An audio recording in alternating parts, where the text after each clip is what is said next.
Bonjour Benjamin Morel, Bonjour. ravi de vous retrouver sur TV5 Monde. Vous êtes maître de conférences en droit public à l'université Paris 2 Panthéon-Assas. Dans une semaine, dimanche prochain exactement, ça fera un mois tout pile que Gabriel Attal est Premier ministre de la France.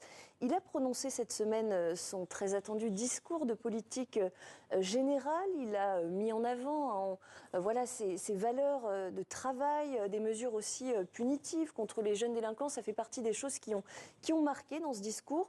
Vous diriez, est-ce que vous rejoignez certains observateurs qui disent que c'est une déclaration qui marque voilà, plutôt un virage à droite? Ça marque en effet plutôt un virage à droite. On peut se demander si ce sera payant électoralement, mais l'objectif, il est assez clair en réalité, c'est de gagner les élections européennes pour éviter de rentrer dans une période de canard boiteux. La peur d'Emmanuel Macron, c'est une forme de chiracisation du quinquennat. Souvenez-vous, 2005, Chirac perd le référendum sur le traité constitutionnel européen, et donc à ce moment-là, ne pouvant pas se représenter de manière assez claire, eh bien, c'est la course à la succession qui s'engage. Emmanuel Macron sait que ça va arriver parce qu'il ne peut pas se représenter, mais il veut que ça dure le plus longtemps possible, cette capacité à être au cœur du jeu politique. C'est l'objectif du gouvernement Attal, et pour ça, croit-il en tout cas, il faut tenir essentiellement cette poule aux œufs d'or qu'est l'électorat de centre-droit, qui est un électorat plutôt âgé, CSP+, et qui donc va voter à toutes les élections. Quitte à sacrifier sa majorité, parce que ce discours plutôt à droite, en effet, cette composition gouvernementale, pour l'instant, très à droite, tend à perdre un petit peu la gauche de la majorité et certains partenaires, notamment le MoDem. Et justement, est-ce que c'est pas laisser un boulevard à la gauche pour les européennes? Alors, un boulevard à la gauche, peut-être, même si son électorat peut être plus compliqué à mobiliser pour ces élections-là, mais c'est surtout négliger un tiers de cet électorat. Quand vous prenez l'électorat d'Emmanuel Macron, en 2017, il est à 2 tiers de centre-gauche, 1 tiers de centre-droit. Ça bouge entre-temps. Et lors des élections européennes de 2019, on a un rapport qui s'inverse. Environ 1 tiers de centre-gauche et 2 tiers de centre-droit, mais il y a quand même 1 tiers de centre-gauche. Si vous ne donnez pas un peu de miel à cet électorat-là, il y a une possibilité qu'il s'abstienne, qu'il aille voter Europe Écologie Les Verts ou pour la liste PS Place Publique. Donc c'est quand même un vrai danger que prend Emmanuel Macron. C'est un pari politique. C'est un pari politique qui peut se payer cher d'un point de vue électoral et également parlementaire, parce qu'aujourd'hui on a une majorité relative, ce qui n'aide pas, et on a une majorité de plus en plus divisée. Alors certains analystes politiques estiment que le discours de politique générale de Gabriel Attal aurait pu être un discours prononcé par Emmanuel Macron. En tout cas, il y avait des petites choses qui rappelaient Emmanuel Macron. Est-ce que ça ne réduit pas finalement Gabriel Attal un petit peu à un rôle de porte-parole du chef de l'État? C'est vrai, c'est pas la première fois qu'on fait ce procès-là à un représentant de Matignon, tout bêtement, parce que vous avez une situation, au moins depuis le début du quinquennat, où vous avez une fragilisation du poste du Premier ministre. Et là, c'est vrai que c'est particulièrement développé, parce qu'en réalité, un Premier ministre, quelles sont ses forces ? C'est déjà de tenir Matignon, qui est le cœur administratif de la France. On sait que depuis 2017, outre maintenant la nomination du chef de cabinet qui en fait est celui qui va tenir une partie de l'administration, on a également des conseillers communs entre l'Élysée et Matignon. Et donc il n'y a pas vraiment d'autonomie organique de ce centre névralgique de l'administration française qu'est Matignon par rapport à l'Élysée. De l'autre côté, Gabriel Attal n'engrange pas des troupes dans la majorité. Il n'est pas à la tête d'un courant, il n'est pas à la tête d'un parti. Et donc ce faisant, il n'a de force en réalité que par le soutien du chef de l'État.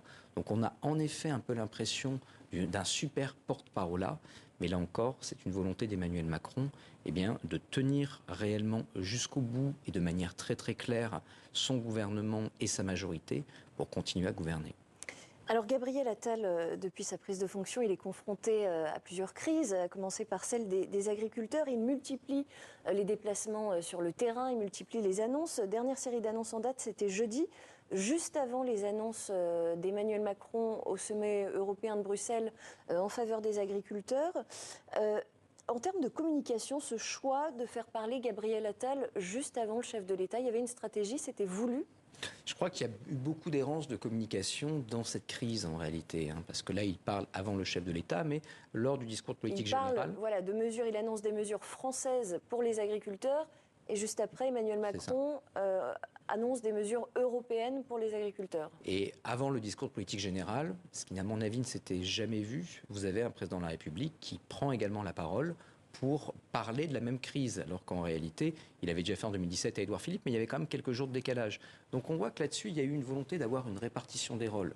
Sur les sujets français, sur l'évolution de la loi française, etc., Gabriel Attal, eh bien, existe, incarne, et de l'autre côté, Emmanuel Macron se réserve le volet plus international, européen du dossier. Ça signifie peut-être quelque chose sur ce à quoi va ressembler la campagne des européennes. Ça signifie également que sur le sujet, eh bien, vous avez quand même des attentes qui sont essentiellement au niveau européen et que pour Emmanuel Macron, désamorcer la crise, c'était montrer qu'il était à la bataille à Bruxelles.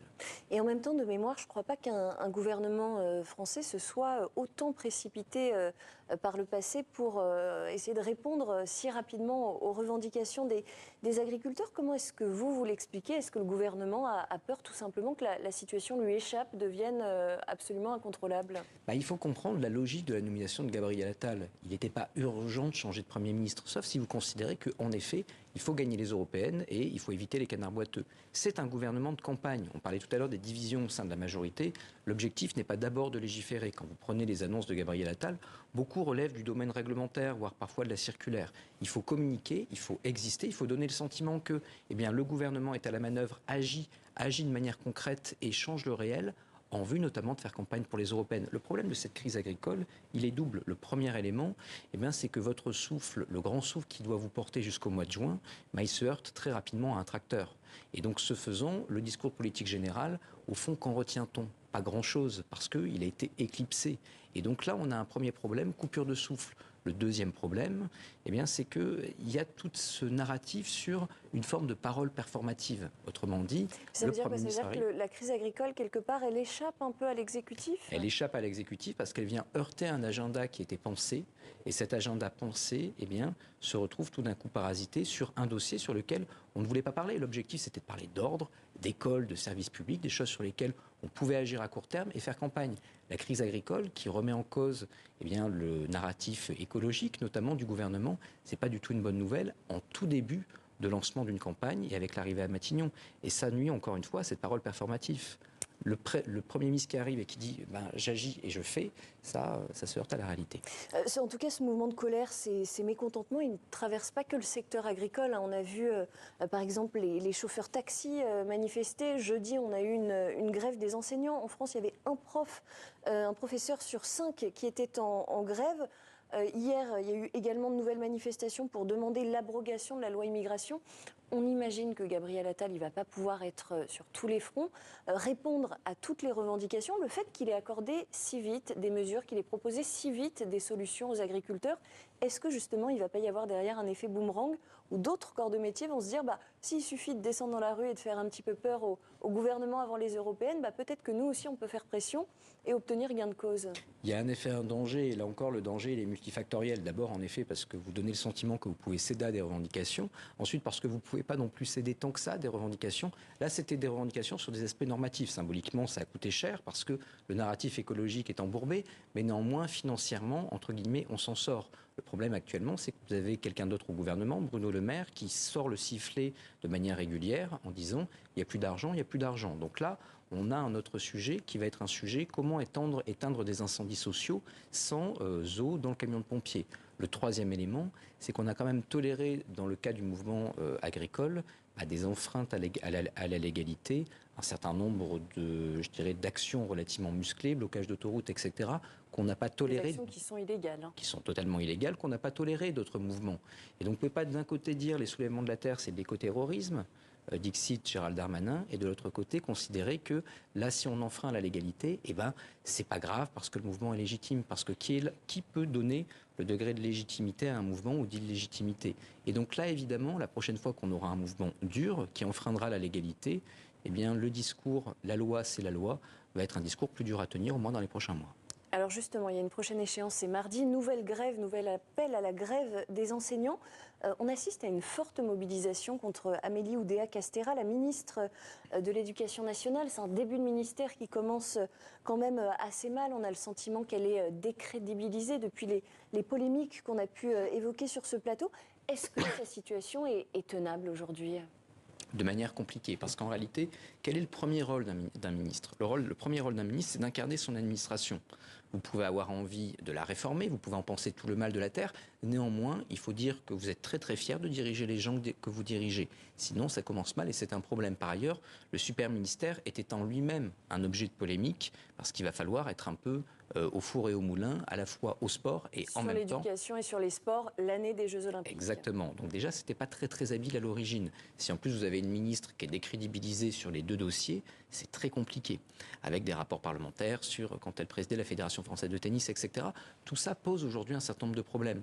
Mais on peut envisager une démission de sa part? Ça vous semble possible? On peut l'imaginer. En tout cas, il va être difficile pour Emmanuel Macron et Gabriel Attal de la débarquer, tout bêtement parce que Emmanuel Macron l'a soutenu publiquement lors de sa conférence de presse. Et depuis, certes, il y a 2-3 choses qui ont changé, mais les problèmes restent les mêmes.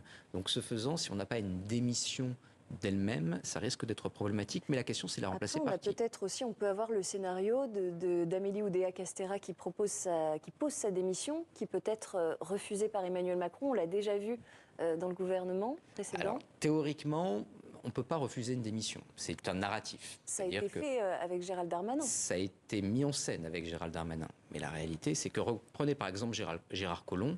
Quand Gérard Collomb démissionne, ça embête beaucoup Emmanuel Macron. On est obligé d'avoir un ministre de l'Intérieur de transition qui n'est autre que le Premier ministre, à l'époque Édouard Philippe, pour assurer cette transition. Mais la démission vaut démission. Donc ensuite, vous avez un narratif. Il y a une façon de dire « je démissionne, mais on ne voulait pas que je démissionne, donc je reste quand même ». C'est de la communication politique. Là, il est probable que cette démission arrangerait l'Élysée et Matignon. Le problème, c'est de trouver un remplaçant. Et aujourd'hui, parmi ceux qui pourraient éventuellement prendre la suite, aucun nom n'est tout à fait évident. Il y a un dernier point que je voudrais aborder avec vous, Benjamin Morel. Les secrétaires d'État n'ont toujours pas été désignés. Est-ce qu'il faut s'en inquiéter? Parce que là, ça fait quand même presque un mois que le gouvernement est sur pied. Il n'y a toujours pas de secrétaire d'État. C'est un problème. Et vous avez d'ailleurs des ministres qui ne sont plus ministres depuis un mois, mais qui continuent à gérer leur ministère parce que, objectivement, il faut bien quand même des gens à la fonction publique, etc. Et donc, on peut penser qu'ils vont être nommés ministres délégués. Ça veut dire que des gens qui sont au chômage forcé continuent de faire tourner des ministères? Alors, je n'irai pas jusqu'à dire qu'ils sont au chômage forcé, mais en tout cas, ils sont là et ils pensent qu'ils vont être renommés à des postes hiérarchiquement inférieurs, mais qu'il faut bien, en attendant, que quelqu'un continue à faire tourner la machine. La réalité, c'est qu'on parle beaucoup d'un gouvernement resserré. Ça fait très très bien du point de vue de la communication, mais ça ne sert pas à grand-chose. Ça ne fait pas faire des économies par rapport à ce que pensent beaucoup de Français. Et surtout, ça fait que votre administration est moins dirigée et tenue. Prenez le ministère de Catherine Vautrin, il est intenable en soi. Il ne sera tenable qu'à condition que vous ayez des ministres délégués, des secrétaires d'État, bref, que vous ayez derrière toute une armée de politiques qui fassent tourner également la machine. Or, justement, évidemment... pardon de vous couper, mais est-ce que ça ne pose pas la question de la marge de manœuvre qu'auront tous ces secrétaires d'État une fois nommés? Parce que justement, ils ne risquent pas d'être en retrait. On a le sentiment que finalement, voilà, ces images, par exemple, de Conseil des ministres, et cette attente renforce l'assise des ministres choisis et tente à mettre un petit peu de côté ceux qui n'ont pas encore été désignés. Alors, ça peut être vu comme une humiliation par certains. Pour certains, d'ailleurs, ont fait plutôt du bon boulot, entre guillemets, dans les gouvernements précédents, et vont se voir relégués d'un point de vue hiérarchique, etc. Néanmoins, les ministères actuels sont intenables. Vous ne contrôlez pas des ministères aussi vastes. Vous ne contrôlez pas un ministère aussi vaste que celui de Catherine Vautrin. Donc évidemment, un ministre délégué, il est sous l'autorité hiérarchique du ministre titulaire, entre guillemets. Autrement dit, l'administration qui est mise à son service, c'est une administration qui répond théoriquement au ministre. Néanmoins, lorsque vous avez un trop large ministère, il y a des éléments, des pans entiers de votre ministère que vous ne pouvez pas contrôler. Et donc, heureusement que le ministre délégué est là. Ce qui va faire qu'ils vont avoir une vraie marge de manœuvre. Ils vont faire tenir des pans entiers de l'administration. Parce qu'un gouvernement à 12 ministres, même si ça paraît très très populaire et que c'est peut-être payant du point de vue de la communication politique, du point de vue de la bonne gestion de l'État, c'est juste ingérable et pas tenable. Et là, que ça dure un mois, c'est en effet assez inquiétant. Assez inquiétant. En tout cas, ça devrait être annoncé prochainement. C'est ce qui est, en tout cas, soufflé par l'exécutif. Est-ce qu'on doit s'attendre à de nouveaux recrutements à droite? Est-ce qu'il peut y avoir, selon vous, des surprises? Alors, il y a une volonté, visiblement, de la part d'Emmanuel Macron d'aller chercher de nouvelles figures, comme celle de Rachida Dati. Ça montre là aussi que la priorité n'est pas de légiférer aujourd'hui.